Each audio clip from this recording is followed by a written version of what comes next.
Welcome to our channel. Today we how to use Zelle with Webster Bank app, quick method step by step clearly. Open the Webster Bank app on your smartphone. Log in with your credentials. Once you are on the main dashboard, look for the transfer or payments option. Tap on transfer.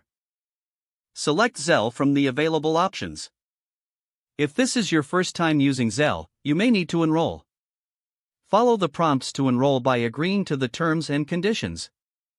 You may be asked to verify your phone number or email address. Complete the verification process by entering the code sent to you. After verification, return to the Zelle screen. To send money, select Send Money.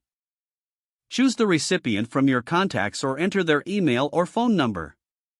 Input the amount you wish to send. You can add a note for the transaction if desired.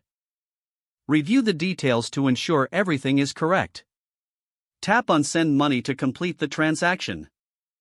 You will receive a confirmation on your app screen once the transaction has been processed.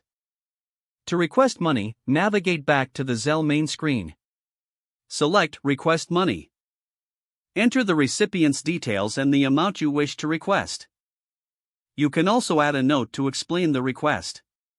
Review the request details before finalizing. Tap on Request Money to send it. You will receive a confirmation once the request has been sent. To track your transactions, go to the Activity or Transactions section in the app. Here, you can view all your past Zelle transactions. Make sure to keep your app updated for a seamless experience. If the page does not load, refresh the browser or try again in a private or incognito window. Don't forget to like this video and subscribe to our channel for more step-by-step tech guides.